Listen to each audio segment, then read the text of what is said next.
नमस्ते। आर्य समाज मंदिर हरित विहार में आपका स्वागत है। हमसे एक प्रश्न बार बार पूछा जाता है कि आर्य समाज मंदिर में विवाह की प्रक्रिया क्या है, यानी कि विवाह का प्रोसेस क्या है। तो हमने सोचा कि क्यों ना इस विषय पर एक छोटा सा वीडियो बनाया जाए।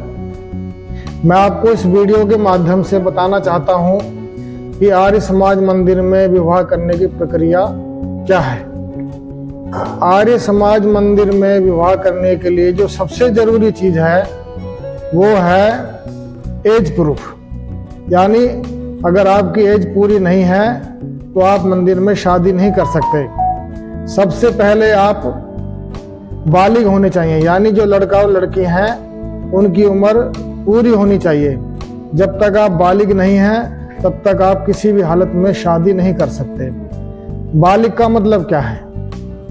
बालिग का मतलब शादी के संदर्भ में यह है कि लड़का तो कम से कम 21 साल का होना चाहिए और लड़की 18 साल की होनी चाहिए। कुछ लोग समझ लेते हैं कि 18 साल में बालिग हो जाते हैं, ऐसा नहीं है। वो वोट डालने के लिए बालिग होता है इंसान, लेकिन शादी के लिए लड़की तो 18 साल में ही काम चल जाता है, लेकिन लड़का जो है कम से कम 21 साल का होना चाहिए। ध्यान रखना कि कंप्लीट 21 साल, अगर एक दिन भी कम है तो आप शादी नहीं कर सकते। इसके अतिरिक्त जो सबसे जरूरी चीज है वो है डॉक्यूमेंट। डॉक्यूमेंट में क्या है? As proof. एज प्रूफ में सबसे जरूरी जो सबसे मजबूत डॉक्यूमेंट होता है वो 10वीं की मार्कशीट होती है।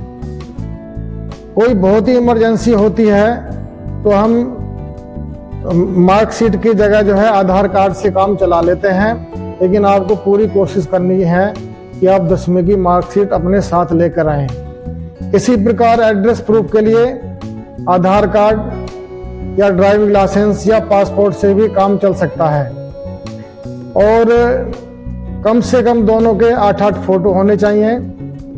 इसके अतिरिक्त 2 गवाह होने चाहिए, उनके पास आईडी प्रूफ बहुत जरूरी है और उनका एक फोटो भी जरूरी है।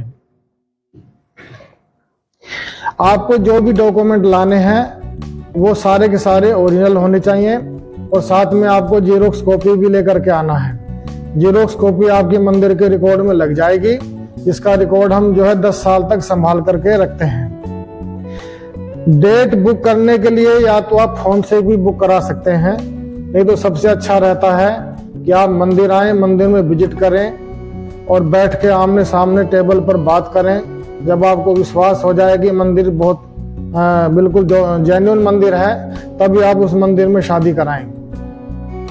विवाह की प्रक्रिया में जो समय लगता है, ये भी हमसे बहुत ज्यादा सवाल पूछा जाता है, लगभग कितना टाइम लगता है? कम से कम 1.5 घंटा और ज्यादा से ज्यादा 2.5 घंटा लगता है हमारे यहाँ। आर्य समाज मंदिर में एक बहुत बड़ा सा हवन कुंड बना होता है। उसी हवन कुंड पर बैठकर पंडित जी वैदिक मंत्रों के द्वारा आपका विवाह संपन्न कराते हैं और विवाह संपन्न करने के बाद आपको एक विवाह का प्रमाण पत्र दिया जाता है, जिसके आधार पर आप SDM ऑफिस में जाकर कर उसको रजिस्टर्ड भी करा सकते हैं। अगर आपको हमारा वीडियो अच्छा लगे तो इसको लाइक, सब्सक्राइब और शेयर अवश्य करें। धन्यवाद।